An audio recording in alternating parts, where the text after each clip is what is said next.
This is a time of abstinence, reflection, above all, a time of sincere penitence. Once upon a time, there was a town that had grown cold from tradition until a woman came along. Who the hell are you? We hear about the patisserie. We'd like to rent it. And the apartment above. And found a way to warm it up. I heard she was some kind of radical. I heard she's an atheist. What's that? Don't know. Opening a chocolaterie just in time for Lent? Oh, yes, it does seem inappropriate. Chili pepper and hot chocolate. It'll give you a lift. Tastes like something I had when I was a girl. Chocolate is a word that was a turning point to make the choice of this movie, because I'm a great fan of chocolates. For your husband. Cocoa nibs from Guatemala to awaken the passions. You've obviously never met my husband. You've obviously never tried these.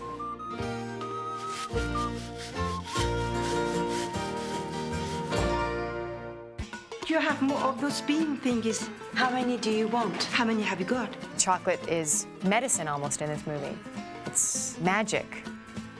The eating of it, the making of it, it's a sort of handy metaphor for what unlocks that possibility of change. From the Academy Award-nominated director of The Cider House Rules comes a sinfully delicious comic fable. Take a journey into the extraordinary movie the Los Angeles Times is calling a splendid work of artistry and craftsmanship. And now, nominated for 5 Academy Awards, including Best Picture, Best Adapted Screenplay, Best Musical Score, Best Actress, Juliette Binoche, and Best Supporting Actress, Judi Dench. The film also stars Alfred Molina, Lena Olin, and Johnny Depp in a film about tradition, acceptance, and courage. One taste is never enough. The pleasures of Chocolat. Based on the best-selling novel by Joanne Harris, the acclaimed story had a universal appeal that could easily translate to the screen. I found this wonderful story sent to me by Miramax called Chocolat, which is a story about temptation and the importance of not denying yourself the good things in life. And I thought it was just a very charming story.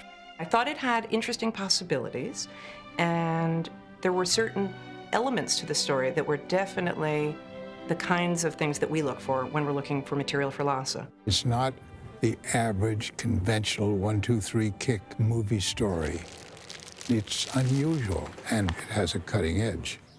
If you haven't seen the new chocolaterie, perhaps you might like to take a look. It's important to know one's enemy. I think I was struck immediately by how visual the book was when I was reading it. Just thought it would be a production designer's dream to be able to design these wonderful sets. But then also reading the book, I thought to myself, actors would die to play these roles. There was something about the story that immediately clicked for me, that I saw the central conflict very clearly. And I think also, oddly enough, the fact that I come from a small town. And there was something familiar to me about these characters, about the kind of social structure of a small town. It is my duty to announce that there is no dessert here tonight. Oh. Sorry about that. Because it's en route boat. Any complaints? See me. Bob Jacobs tells a story that wonderfully balances the characters and the storyline. And in trying to find a way to make this a story that resonated in a more global way, he was very inventive. Well, it is an ensemble movie in some sense, and I actually added characters. It seemed to me that because this is a story about a woman who transforms a village, it seemed to me there had to be several different stories that we were following that could weave in and out of each other and all kind of come together in the end. I should probably warn you. You make friends with us, you make enemies of others. Better promise? It's a guarantee. I think what's wonderful about that story is that, you know, Vienne selling small dreams and little comforts through chocolates, that she's gonna bit by bit transform people's life. And that's always frightening when you have somebody, an outsider coming, because then things can change. She's laughing at us, laughing at our traditions. We cannot force them to leave, but we can help them to understand that they are not welcome. The Comte, Renaud, he's completely involved and completely in control of this small town, into which comes this wild creature, or what he perceives as a dangerous influence. Would you like to come in for some chocolate? What about boycott and morality, then? What about it? What Lecomte can stand about her, that she's happy wherever she goes, with no boundaries or ideas to be caught in a box. Can I interest you in some nipples of Venus? And that makes him certainly anguished. He says you're indecent. He says you're an influence. You're a bad influence for someone like me. I don't have to He's listen like, to a word your husband has to say. No, not Serge. Not him. Renaud, the mayor. She's the catalyst for everyone in that town. Something happening to them. For better, really. The whole town's against me. What can I do? Throw me a party. What? Wednesday's my 70th. Let's show the bastards we're ready to go down dancing. I believed in these characters. They came alive on the page. It's a bizarre mix of comedy and character drama.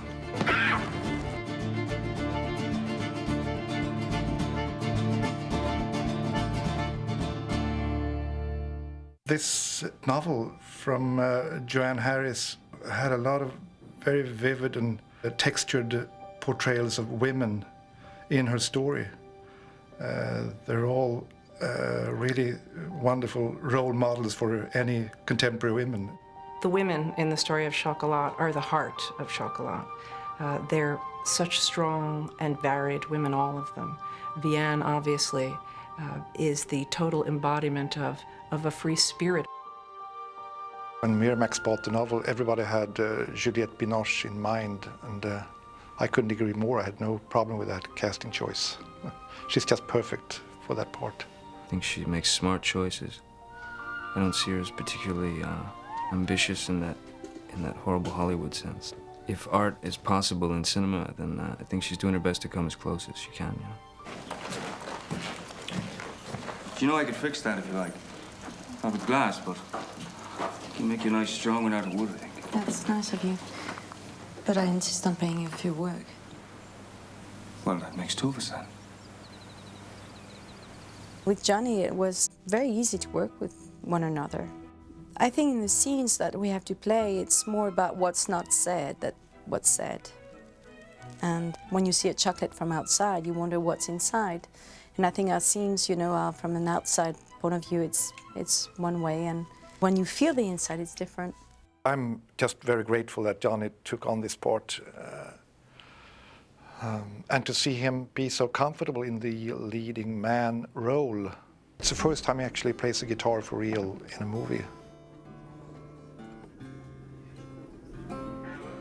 I just put together a couple of blues songs and old swing songs, some Django stuff, and we get that together and played them.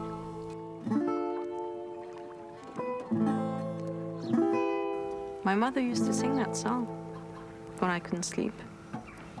And did it help? I still didn't sleep, but yes, it helped. The movie also reunited Juliette Binoche with her co-star from The Unbearable Lightness of Being, Lena Olin. It was moving to work to see one another again. Having a friendship in this film, it changes a lot from The Unbearable Lightness of Being, where, you know, there was the lover and the wife, which was more of a jealous relationship. I love working with Juliette, and it's wonderful when you come back to somebody you work with and you just go on from there. When I first come to the chocolaterie and Vianne invites me to come in, it was actually a great moment for me and Juliette, because her line is, "It's great to see you again," and this was the first thing we did. That was a lovely moment for us. My wife is in it, Lena Olin. We're working together for the first time on a movie. She does a fantastic job, if you ask me. We've been dreaming about working together ever since we met, which is now 10 years ago. And it was better than anything I had dreamt of to work with him. And also the fact that we could speak Swedish on set, so I have a great time with him. This is an international film, and we cast with an eye towards that. Judi Dench, she was first choice. She has a strength, and she has a passion. Judi Dench I've fallen madly in love with. She's unbelievable. What a presence. What an amazing woman. I did get to dance with Johnny ever so shortly, and he was just charming. If I were 20 years younger, your virtue would be in danger. Judi Dench is like one of my favorite actresses. What a thrill to work opposite her. Oh, how dare you, Mother! If you want to blame someone, blame me. Corrupting him with cocoa. Alfred's a complete chameleon. He totally assumes the role that he's in. I saw Alfred in Prick Up Your Ears many years ago and really admired his performance there. I saw him recently in Boogie Nights, in that fantastic thing he does at the end of that movie.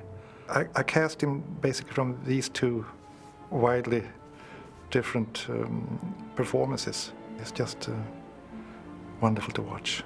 Well, we have a sort of a battle between one another. And I have to say that I'm enjoying it because we have good laughs together. Well, if we go for a third take, we'll be... I think I was starstruck by this group. To work with Leslie Caron is just fantastic. I said, pity my part is so small. And he said, yes, I wish we had a bigger one for you, but I was pleased to be part of this film. John Wood was wonderful to watch. Mademoiselle is in mourning for her husband. Oh, I'm sorry. But when did he pass away? The war. German grenade. Well, it's been 15 years since the war, so surely not. Not that war. Monsieur Adele was killed on January the 12th, 1917. It was quite a blow to Mademoiselle. Apparently so. The whole cast is just a dream cast, all our first choices. And I think it was an inspiration to all of us to be able to work with David Brown's co-producer. He's part of the history of American movies. All these fantastic movies that he produced, Jaws and The Verdict and The Sting. And it's just extraordinary to be so close to American film history. Our producer, this is beautiful. The former owner of the Chocolat. They had me in makeup and costume house and everything. David Brown began his career in 1937 as a magazine editor in New York. Being a journalist was the greatest break I could have in terms of a Hollywood career because, as Shakespeare said, the play's the thing. And I got an offer from Darryl F. Zanuck, then the reigning mogul of Hollywood, saying, come to Hollywood. I want the best editor in New York. I had some friends who lied a little, to head up his creative departments at 20th Century Fox. And when Darryl F. Zanuck decided to go to Europe and become an independent producer, his son, Richard D. Zanuck, and I became fast friends. We were persona non grata. We were fired a couple of times. But as someone once said, they shouldn't have fired you, they should have shot you, because we always came back, and we became part of the history of not only 20th Century Fox, but the Zanuck Brown Company, which made a lot of movies. Their films included The Verdict, Neighbors, Cocoon, Driving Miss Daisy, and The Sugarland Express, which starred Goldie Hawn and was directed by an up-and-coming filmmaker. That was the first movie of Steven Spielberg. Dick Zanuck and I produced that. And then the kid came around and we offered him Jaws, and he took it, but not without a certain degree of hesitation. First he thought, well, this is going to be a movie, not a film. And we said, Steven, this movie will enable you to make all the films you want. We believed in it. And he took it and he walked on water. Jaws went on to gross over $470 million worldwide. You never know about success. Failure you can figure out. Success is always a surprise. The only common thread is most of the movies I've made are movies I want to see. But I particularly like The Verdict, starring Paul Newman, and A Few Good Men, and certainly The Player that Robert Altman directed. And now, this isn't because it's now currently in release. Chocolat is my favorite because it's beloved by everyone who sees it. And I've never had that experience. We've had great hits, but I've never had a movie where people come up to you and say, thank you. I don't know what I love about producing. I think it's a lack of hobbies. I didn't have to produce after Sting. We made a lot of money there.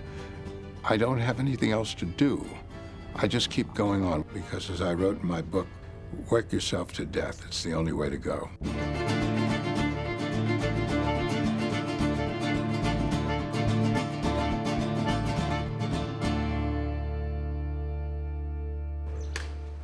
Director Lasse Hallström chose Chocolat as the follow-up to his Oscar-nominated film, The Cider House Rules. I met Lasse right at the height of all the whole kind of Oscar hullabaloo for Cider House Rules. And I remember phoning him and congratulating him on the nomination. And in that week, I got offered the part. The only way we were able to really do Chocolat in the middle of an Academy campaign is that it's a team of creative people, of creative filmmakers.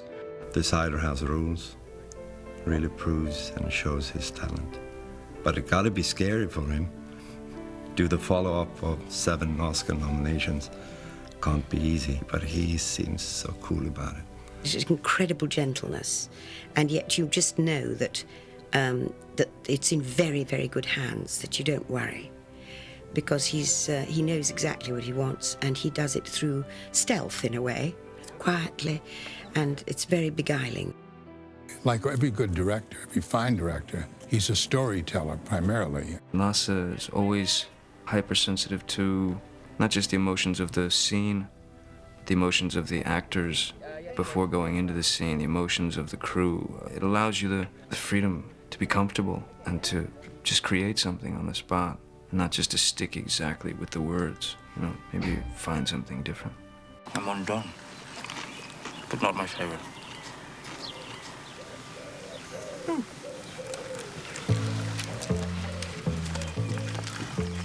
I'll come round sometime and get that squeak out your door.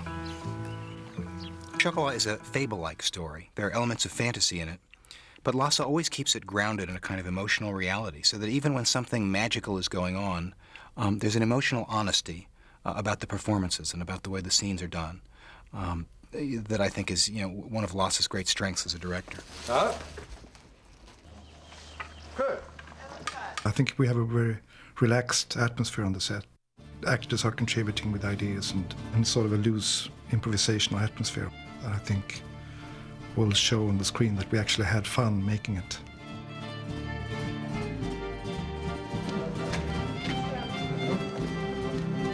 Okay, we'll unless you want to chat. To create a musical score that could unify the themes of Chocolat, Lasse Hallström re-teamed with Academy Award-winning composer Rachel Portman. I worked with Lasse on Cider House Rules last year and had a fantastic experience working with him. And then he asked me to work on Chocolat as well, which is a completely different film. Rachel stepped in with a fantastic score, so precise and so supportive of the movie and unifying the story. There are two very distinct voices in the music in the film. One is Vianne's character, and the other is the Comte de Renault. And Vianne's character is very affected by her past and the wind theme and the theme that calls her back and her sort of restlessness. And for her character, I had to develop a wind theme that sounded like a sort of wind theme that was calling her, that was sort of very slightly exotic, mysterious, and not always comfortable, because she's not always comfortable around it.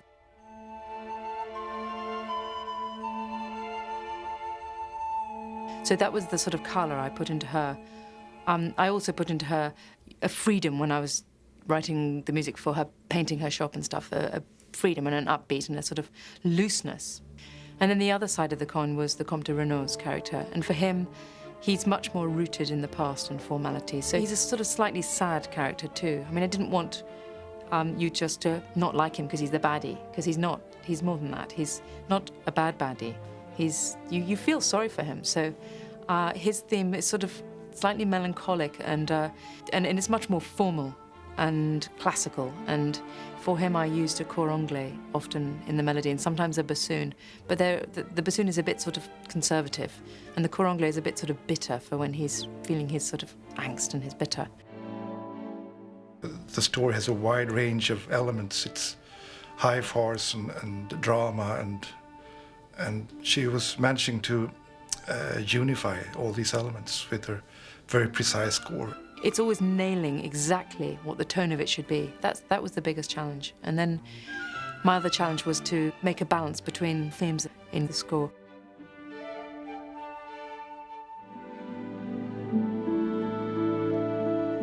It was a very tough choice of beautiful villages in France. And much to Lasse's credit, he walked into particularly one of these villages that was absolutely, looked like a studio back lot. It was beautiful and picturesque, and Lasse said, the town is too beautiful. It's not like Vian could come into this town and affect any sort of change because it's already perfect. It was the town we walked into, and it was a bit plain, and it was a bit just kind of square and angular. And Lasse said, that's it, because we can make magic in this town. Flavigny was phenomenal visually and in terms of what it allowed us to do in terms of flexibility, but it also was a difficult place to film because of the logistics. It's a small town, 350 people live there. We were a crew of 200 people, so we had to live all around it, sometimes as far as an hour away, but it was wonderful. We also used some of the local townspeople as extras in the film. Most of the townspeople really embraced us. I think they liked the action. You know, it's a very sleepy little town normally. So the idea of an American film crew coming in was very exciting to them.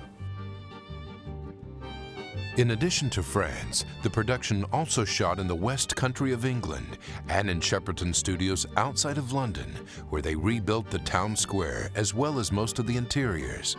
I walked onto set here the first day and felt like I was back in France. It's typical French architecture, but somehow just slightly simpler. Every discussion I ever have with Lasse about design is always about simplifying and finding the most simple way to tell the story with the most honest expression. I have David Gropeman to thank. He's got great taste and a great eye, and yeah, the look of this film is really his. Action! In wanting to stay real with performances and the locations, we had French chocolate experts help us out with making the chocolates and with the look of that interior of the chocolaterie. Juliette took this chocolate making very seriously, as she does everything else about her craft. Chocolate's a character in our film, and we track it the way we track almost any other character. In our story, chocolate has its seduction, has its devilish quality, has its passion and its healing power. I went to a chocolate shop in France, in Paris, and I trained there for 2 days. There's a fascination when you see this dark, fluent river of chocolate. It's fascinating. People's fascination with chocolate began over 1,000 years ago in the jungles of lowland Mexico and Central America. Chocolate has such a rich history. The original form of consuming chocolate was as a beverage. The Aztecs and the Mayans would grind the beans up, and it would be in a warm, quite thick, grainy beverage that was known to have magical qualities, and particularly, in fact, as an aphrodisiac. Casanova, he wouldn't drink champagne before he went out for a night of carousing. He would drink chocolate. So there's something that's always been special and exotic about chocolate. Chocolate in Europe from 1500 really almost through to 1900 was primarily a product for the upper classes. The popularity of chocolate as a drink among society created a whole culture that developed around the act of going out and meeting people and drinking chocolate together. In some sense, it created a cafe society, or one might refer to it as chocolate houses. But it actually wasn't until 1847 in England where J.S. Fry and Son, a confectioner there, actually started to make the first chocolate bars, where you could actually put it into bar form. And that really moved chocolate forward in terms of its ability to be more of a mass-consumed product. Today, the average American eats more than 11 pounds of chocolate a year, and recent studies have shown that the benefits of chocolate may be more than just its taste. Unfortunately, chocolate and chocolate cravings are looked upon negatively by the society in terms of health. But chocolate has a number of different properties which positively affect our bodies. A lot of the positive effects have to do with our brain chemistry. That when we indulge in a luscious piece of chocolate, we release a couple of powerful brain chemicals. One is serotonin, which helps to balance and calm us. The second one are endorphins, which give us sort of an elevated mood, almost a natural high. There's been some great research showing that chocolate is very high in antioxidants, which are natural disease-fighting chemicals that are found in fruits and vegetables. And some studies have shown that it can actually clear our arteries, that it doesn't cause heart disease, that we may even find at some point in the future that chocolate can prevent it. One of the wonderful things about chocolate is its complexity. And that complexity comes from the very many different ways in which you can experience it, from its smell to its taste, to the way it feels in your mouth. All those things come together. Chocolate has a melting point of 97 degrees, which is right below body temperature. And it has a blend of over 500 flavors and odors, and pleasures our taste buds more than any other food. So as soon as we take that bite, our taste buds are sending thousands of messages to our brain and pleasing our brains before we even swallow it. People have a natural affinity to chocolate. There's something about chocolate that just grabs people from a sensual point of view, from an emotional point of view, and from a taste point of view. It just, for some reason, is one of those foods that reaches out and touches people. When I went to see Joanne Harris, the writer of the book, you know, I said to her, what about chocolate? You know, what was your idea? And mainly she told me, and I agree with her, that it's about the gesture of chocolate. Chocolate is part of the family of the sensual indulgence. It's an essential part of life. You make the most wonderful chocolate. The movie's so magical, and the experience was so magical. It's a fable, and there is something fabulous about all the characters, about the place itself. It's great lifting of spirits feeling about it. I think the magic in her is believing that people can change. And chocolate is a good symbol for that.